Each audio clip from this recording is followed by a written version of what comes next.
আপনি হয়তো ডিপোজিট করে গেছেন ক্রিকেট বোর্ডকে, কিন্তু 900 কোটি টাকার আড়ালে হয়তো দেখা গেল কত হাজার কোটি টাকা যে আপনাদের পকেটে চলে গেছে। বিসিবির সভাপতি অনুপস্থিত আছেন, অবশ্যই একটা মাথায় আপনাদের বুঝতে হবে সবসময় আমাদের টার্গেট কিন্তু next world cup, not this world cup.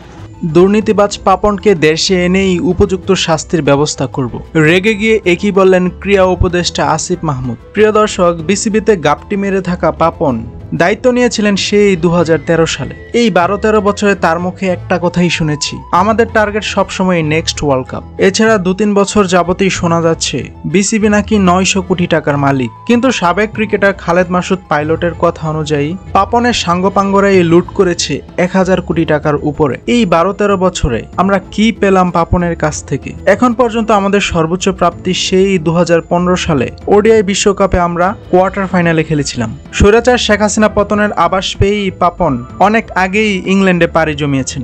পাপনের এই কর্মকাণ্ডে রীতিমতো খেপলেন ক্রীড়া উপদেষ্টা আসিফ মাহমুদ। তিনি বলেন, আমি ছোটকাল থেকেই ক্রিকেট ফলো করে আসছি, আমি জানি পাপন বাংলাদেশ ক্রিকেটটা ধ্বংস করে দিয়েছে। এছাড়া বিসিবি থেকে হাজার হাজার কোটি টাকা সে লুটপাট করেছে। শীঘ্রই আমরা বিসিবিতে চিরুনি অভিযান চালাবো, প্রত্যেকেরই কার কোথায় জায়গা জমি সম্পত্তি আছে সবকিছুরই হিসাব নেওয়া হবে। বিসিবিকে আমরা ঢেলে সাজাতে চাই, ক্রিকেট বোর্ডকে আমরা দুর্নীতিমুক্ত করব। বিসিবি সভাপতি নাজমুল হাসান পাপনকেও দেশে ফিরিয়ে আনার ব্যবস্থা করা হবে এবং তার সকল সম্পত্তির হিসাব নেওয়া হবে। কোনো অনিয়ম পেলেই আমরা উপযুক্ত ব্যবস্থা নেব। আমরা চাই এবার বিসিবিকে তরুণরা নেতৃত্ব দেখ। আমরা এমন লোকদেরই নিয়োগ দিতে চাই যারা সত্যিই ক্রিকেটকে ভালোবাসে এবং বাংলাদেশ ক্রিকেটকে সামনের দিকে এগিয়ে নিতে চায়। সারা বাংলাদেশের দুর্নীতিমুক্তর পাশাপাশি আমরা বাংলাদেশ ক্রিকেট বোর্ডকেও দুর্নীতিমুক্ত করেই ছাড়বো ইনশাল্লাহ।